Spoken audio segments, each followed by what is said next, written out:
What are experts saying about the moves that the Cardinals made this week, specifically the trade of Jack Flaherty to the Orioles? This is Locked On Cardinals. You are Locked On Cardinals, your daily St. Louis Cardinals podcast, part of the Locked On Podcast Network, your team every day.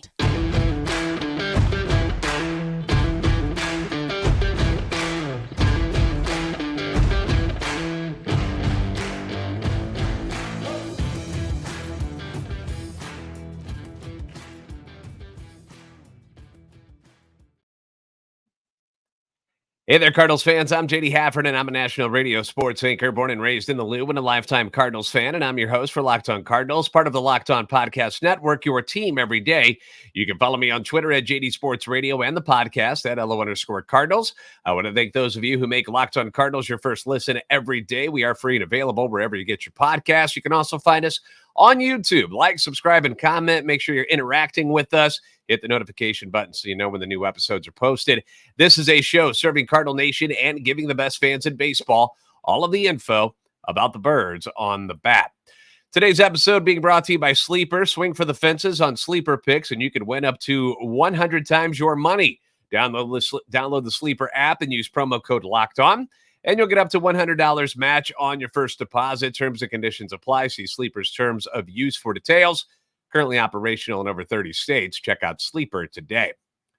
The trade deadline is over. We made it. We got through it. It was a busy week for the Cardinals, who made 4 trades with 3 different clubs, and none of the trades really came as a surprise. At least they shouldn't have to Cardinal fans who watch this show or listen to this podcast. The Cardinals are one of the busiest teams at the deadline with these moves. Were any of them earth-shattering moves like the Mets fire sale, shipping out 2 former Cy Young Award winners and Max Scherzer and Justin Verlander? No, they were not. These were not the guys that the Cardinals had in their possession to trade away. But these were important moves for a franchise that is in a state of flux right now after years and years of consistent success, doing things their way, doing it the Cardinal way. This year, it all blew up in their face. And they've admitted as much. And some important decisions had to be made following the epic failure that has been the 2023 season. We had, discussions about whether or not Nolan Arenado and Paul Goldschmidt were going to be traded. Did we need to get rid of guys like Nolan Gorman? Would Jordan Walker be moved at some point for anybody? Those are the kind of decisions they had to think about. President of Baseball Operations John Mozeliak has been adamant about reassessing the way that the team looked at their pitching staff and did exactly what he said he was going to do at this trade deadline. He went out and got a haul of new arms, plus a couple of position players that now bolsters their farm system. 4 of the prospects that they acquired immediately went into the team's top 10 of prospect rankings at MLB Pipeline. I feel like that's a pretty good thing to do.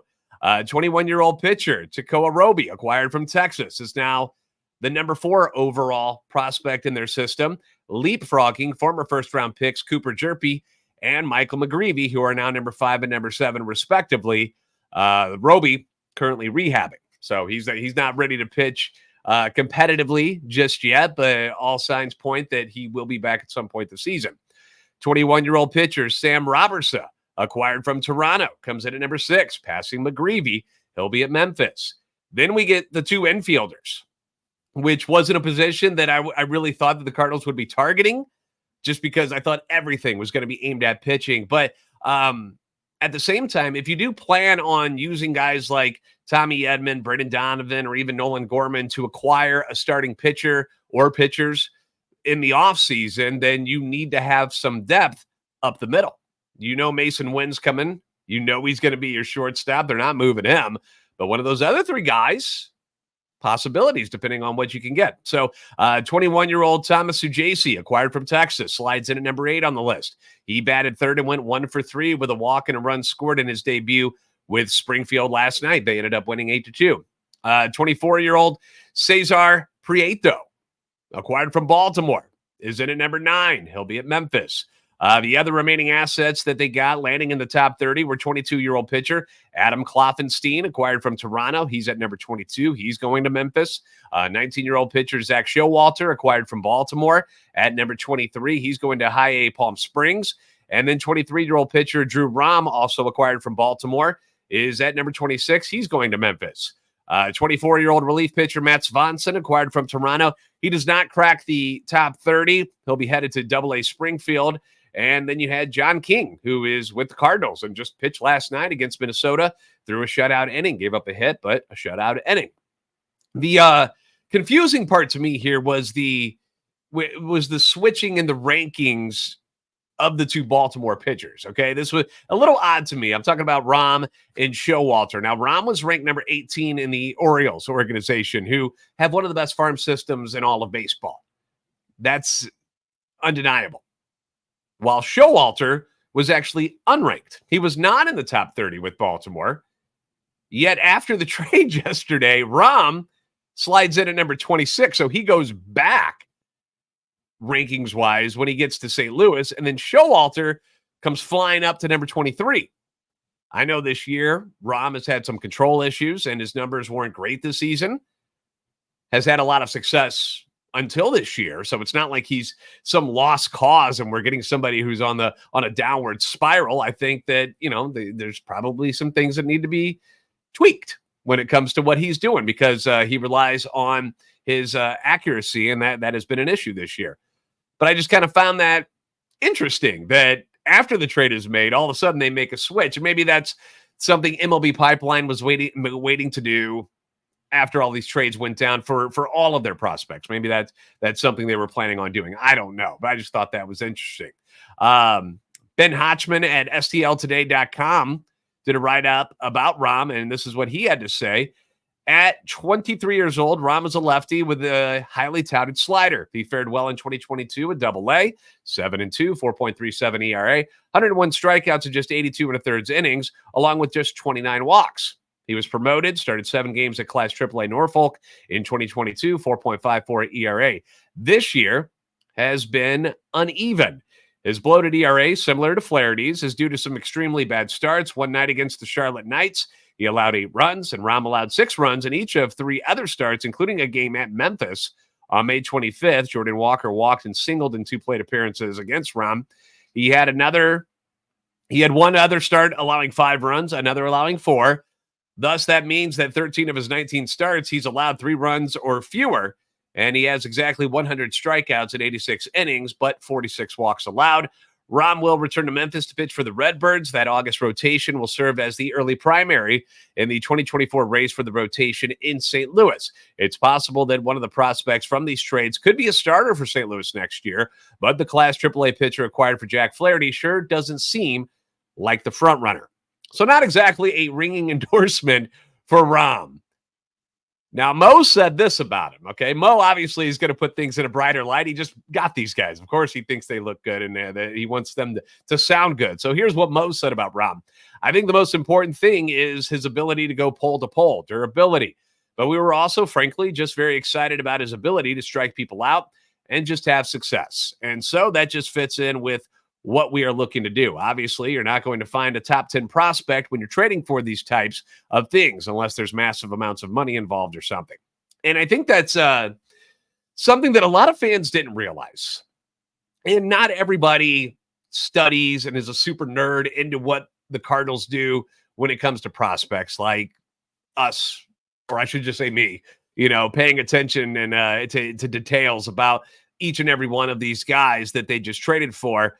Because I've seen plenty of comments with people upset on the return that the Cardinals got for specifically Jack Flaherty. And I tried to warn you. I really did. If you're a casual fan, I tried to temper your expectations, because the guys that the Cardinals were moving are what we call rental players. All right, guys that may not be with the teams they just got traded to past the season. So essentially, they could be there for a couple of months, and then they're gone again. So you aren't going to get a team's top guys in return for them. The one trade that I saw that was very odd to me yesterday at the deadline was Philly trading their number 5 overall prospect to Detroit for Michael Lorenzen, who is going to be a free agent at the end of the season. Now, I don't know much about the guy that they had as their number 5 prospect. Maybe he's somebody who is blocked by other people in the organization. I really didn't look into it too much. But when you see somebody who's top 5 in an organization, you're like, whoa, hold on a second. But that was a deal they made. They decided that he was worth giving up to get Michael Lorenzen, and they made the deal. But let's be honest, guys like Flaherty, Montgomery, Hicks, DeYoung, these are not all-star players. Michael Lorenzen was an all-star this year for Detroit. I mean, you have to send somebody. But, Monty is having a good season, but he doesn't have the pedigree of, guys like Scherzer and Verlander who have won multiple Cy Young awards. And when you trade those guys, you can ask for top prospects, which is, what the Mets got back for Justin Verlander from Houston. And they got, I think it was the number 11 prospect back from the Rangers. I think that's what it was for Max Scherzer. You can't trade lunch meat for steak. Okay, that's not how it normally works. They ultimately did not make a deal involving Dylan Carlson, Tyler O'Neill, Tommy Edman, Brendan Donovan, Alec Burleson. These are guys that have years of control still, okay? And they would have been able to command higher prospects or even major league players in return if they decided to put a package together and move them. They didn't do that. It didn't work out. They either didn't like the deals or didn't want to trade them right now. That's going to have to wait until the offseason. Now, I would imagine somebody in that grouping will get shipped out during the offseason at some point. I'm not saying it's a 100% legit thing going to happen, but it's likely. But personally, I'm glad they were able to get what I deem a nice haul of talent in return for guys that, first off, weren't going to help you win this year. This season's already toast. And guys who want to test free agency. Again, you can't blame them for trying to get as much money and as many years as they can get from whatever team is willing to pay for them. I don't blame them whatsoever. They've earned that right by playing in the league long enough to hit free agency. Does what they did this year, like here at the deadline, is what the Cardinals just did, set them up for success in 2024? Not really. Not really. Not many of these guys are going to infiltrate your roster next season, at least not in huge, meaningful ways. Now, sure, somebody could surprise you and make a bigger impact than I think they're going to next season, but the odds aren't great, but it helps beyond that, and it opens up spots for somebody like Mason Wynn to come up this year and get some work at the major league level, to make trades this offseason, either using these guys you just acquired or other prospects that are already in your system to trade for some other major league ready talent to get that starting pitcher to that bullpen that this team will need. Mo's work is certainly not done. Okay. Again, this is just the beginning of things. He's not done by a long shot, but I believe these moves were a step in the right direction. Okay. None of these guys are superstars or expected to be superstars. But the guys you traded away aren't superstars either. So why would you think that you're going to get top 100 prospects, back in deals for these guys who were rental players? Okay? Just want to point that out to you. So how do others feel about the Jack Flaherty trade? Well, one publication isn't thrilled about the return. I'm going to tell you all about that next, coming up on Locked On Cardinals. Want to win 100 times your money on daily fantasy baseball? You can do that. The Sleeper app is something you should be checking out because it's a fantasy, sports, and real money gaming app focused on bringing people together through sports and gaming. They are now offering up to a 100 times payout for up to 8 pick contests tonight with the Cardinals taking on Minnesota. Do you think that somebody on the Cardinals is going to do really well? Arenado. O'Neill finally hit a home run last night. Is this gonna start him with the power display that we've seen in the past before? Will Nolan Gorman be back in the lineup tonight? I don't know. He's still dealing with the back issue, but any of those guys, if you want to bet on them, you can at Sleeper. On Sleeper, you can swing for the fences with up to 100 times payouts. All you have to do is choose 2 or more players that you like and select more or less on their stat categories. I mentioned home runs, but you can go pitching if you want to do that as well. Dakota Hudson set to start tonight. Strikeouts. You can bet on hits, stolen bases. Get your picks right. Win big. Entries can be made in 30 seconds or less. Safe and fast withdrawals. Use the promo code Locked On, and you'll get up to a $100 match. If you're looking on YouTube right now, I'm showing you some of the screenshots of what the app looks like so that you're a little bit more familiar with it if you decide to get in on the Sleeper app. But it's there for you. Use the knowledge. Use the knowledge we give you to make yourself some money. Use that promo code Locked On. You'll get up to a $100 match on your first deposit. Terms and conditions apply. See Sleeper's terms of use for details. Currently operational in over 30 states. Check out Sleeper today.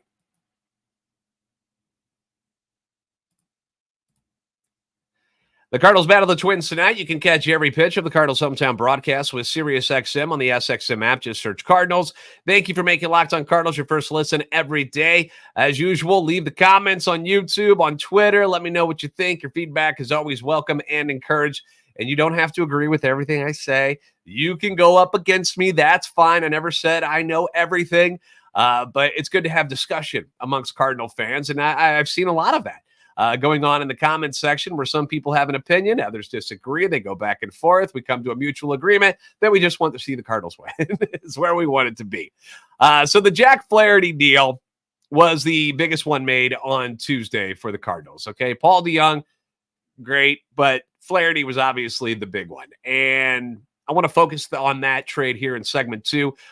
Eric Longenhagen, I think is how he pronounces his name, at FanGraphs wrote this about the guys that the Cardinals got in return. First, we'll talk about Cesar Prieto.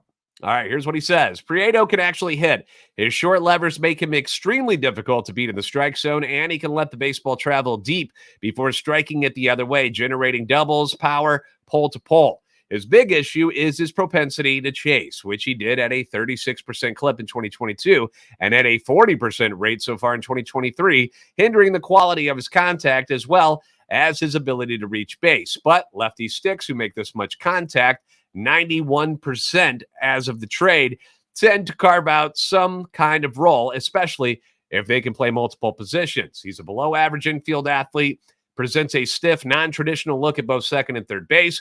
He also plays shortstop, but that is not something he's remotely capable of doing at the big league level. I think the Eric Sogard comp I've had on him since his amateur days still holds water. He's a flawed part-time player, but guys who can hit like this tend to play for a long time. Again, not exactly a ringing endorsement of what this particular guy at FanGraphs thinks about Cesar Prieto. Again, he's hitting 349 this year over stops at AA and AAA. So it's not like the guy can't stick. And I also want to remind you guys that, when it comes to the ranking of prospects, Brendan Donovan and like Lars Nootbaar, they were not highly touted prospects either, but they progress, they get better as they move towards the major leagues. And now you're looking at two guys that the Cardinals don't want to get rid of whatsoever, in Brendan Donovan and Lars Nootbaar. So just keep that in mind. I watched a lot of video of Prieto overnight, and honestly, the guy he reminds me of is Brendan Donovan. Just the type of swing that he has. I think he offers a little more pop than Donovan, but I guess Donovan was getting to that more powerful area this year. So that's what he looks like to me on tape. But I don't know. We'll see. We'll see what happens. On Rom, here's what he has to say about Mr. Rom, who apparently, did I cut off his head in this video? Well, I don't know. Anyway, on the photo there, on Rom, he says the other player who should provide a quick turnaround is Rom, an overslot 11th round high schooler from the 2018 draft who has slowly climbed through the minors with a cutting, low 90s fastball, especially when he was very young. He looked like he had a chance to break out if he could throw harder as he matured. That hasn't really happened, and he's still sitting mostly 90-92, but his fastball still punches above its weight, and he's managed to strike out more than a batter per inning throughout his pro career. While that likely won't continue at the big league level because his stuff isn't nasty enough, he throws enough strikes with his 4 pitches, if you count his 4-seamer and sinker as 2 different offerings, to project as a depth starter.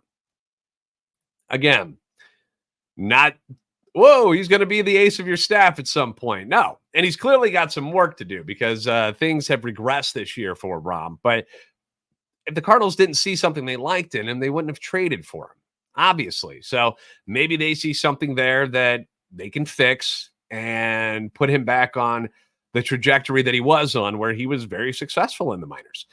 And then finally, let's talk about Zack Showalter.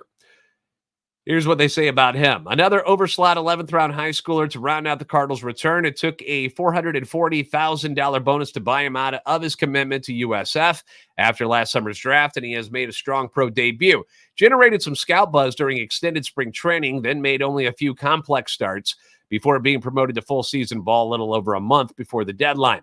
Showalter works usually 3 or 4 innings per outing and sits 93-95 with uphill angle and tail. His delivery is of the open striding drop and drive variety. He keeps his arm action very short and tucked close to his body as he motors toward the plate. It helps keep his release consistent and allows him to hide the baseball well. But he isn't a fantastic athlete and lacks balance over his landing leg, which is often an indication of relief risk. I'm not yet ready to toss him on the main section of the updated Cardinals prospect list, but he's a solid, low-level arm with a mean outcome of a fastball slider reliever. As a return for Jack Flaherty, who looked like one of the better pitchers in the NL for a little while, it feels light. This is where he's talking about the overall trade. He says it feels light, but for the recently vanilla free agent to be Jack Flaherty, it makes sense for St. Louis to have received a few lesser prospects. And again, I don't think the Cardinals were able to command anything in the top 10. I saw an article talking about how Baltimore was happy they were able to keep their top prospects and still land somebody like a Jack Flaherty. Everyone rates prospects differently. And maybe the Cardinals see something in Rom and Showalter that others don't, or perhaps they become complete busts. It could happen and never amount to anything. It happens a lot. Where these trades, how many times have the Cardinals traded prospects to go get legit major league players, and then those prospects do almost nothing for those other teams? So it's certainly a risk. Only time will tell. Now, one publication considers the Cardinals winners at the trade deadline. We're going to talk about that next on Locked On Cardinals.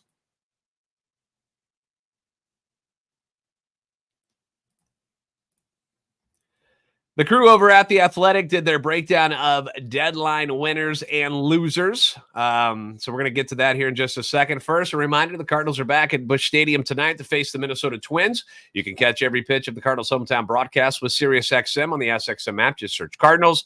Stephen Nesbitt has the Redbirds in the winners category, saying this about the team's moves at the trade deadline.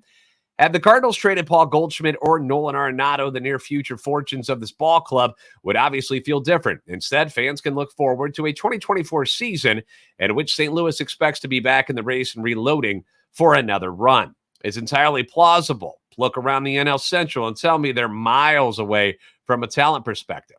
They aren't. And they took some steps forward at this trade deadline in exchange for Genesis Cabrera, Jordan Hicks, Jordan Montgomery, Chris Stratton, Paul DeYoung, and Jack Flaherty. The Cardinals replenished their top 30 prospect list with a smattering of interesting prospects, most of them pitchers who should be able to better the big league club before long. It didn't feel as if there was much more to be squeezed from these returns. They got good value for good ball players on mostly expiring contracts, and they did so without dealing Goldie or Arenado. All things considered, that's a win in my book. I agree with him. That's my sentiment on all of these deals. Once again, none of these moves are mind-blowing or like, oh my gosh, did the Cardinals fleece Texas or Baltimore or Toronto? That's not the case. It seems like a very win-win situation for all of the trades involved. Fixing what the Cardinals' issues are for next season, that's going to be taken care of in the offseason, in free agency, with trades. Free agency is going to be huge for the Cardinals this year. They're going to have to excel in that area to land some starting pitching and bullpen help to fix this pitching staff, which was the main problem this year. They've got major holes now in the starting rotation. All you got really is Michaelis. Are you banking on Steven Matz to do what he's been doing over his last few starts. You hope he can do that. But this is the same guy that was 0-7 and in the bullpen after the first couple of months of this year. And he's always had injury issues. Dakota Hudson. Are we going back there again? We're gonna bank on him to be one of your starters coming up in 2024? I should hope not. You've got guys like Aaron Nola, Blake Snell, Julio Urias, Lucas Giolito, Sonny Gray, Martin Perez. Clayton Kershaw is a free agent. Is he leaving the Dodgers? Probably not. Lance Lynn, former Cardinal. Yoshi Yamamoto from Japan, superstar from over there. Those are some of the names that will be available. Others have opt-out capabilities in their contracts. There's player and team options that obviously have to be figured out whether or not those certain people are coming back. But there's a decent amount of starting pitching that's going to be available. Max Scherzer set to be a free agent. Could you get Max Scherzer to come home and finish off his career in St. Louis guy, and then pair him with, a Blake Snell and a Lance Lynn? Is that something that could happen? I don't know. Is that enough to win? Is that enough to take over the NL Central again? I don't know. But grabbing two of those kind of guys, which won't be cheap, by the way, to pair with Michaelis Matz, Matthew Liberatore, hopefully he finally becomes the guy we want him to be, plus whatever the Cardinals are able to pull off on the trade market. That's how they're going to get back to contending again in 2024 and putting this season in the rearview mirror. The bullpen's going to need some pieces at it as well. They lost again last night, 3-2. They are now 9-22 in one-run games, which is crazy. That's tied with Oakland, who barely has a major league team on the field anymore, for the most one-run losses in the league. You turn that stat around and cut down on all of these blown saves that they've had this year, and you're right back in this thing. I know it's easier said than done, but that's the job. That's their job, and that's what they're going to have to do this offseason. Again, thanks for making Locked On Cardinals your first listen every day. Be sure to catch every pitch of the Cardinals' hometown broadcast for the series against the Twins with SiriusXM on the SXM map. Just search Cardinals. Dakota Hudson will get the ball tonight against Joe Ryan for the Twins. First pitch set for 6:45 St. Louis time. If you haven't already, please give us a follow on Twitter at @LO_Cardinals and at JD Sports Radio. Like and subscribe on YouTube. You're the best fans in baseball for a reason. And I'll see you next time on Locked On Cardinals.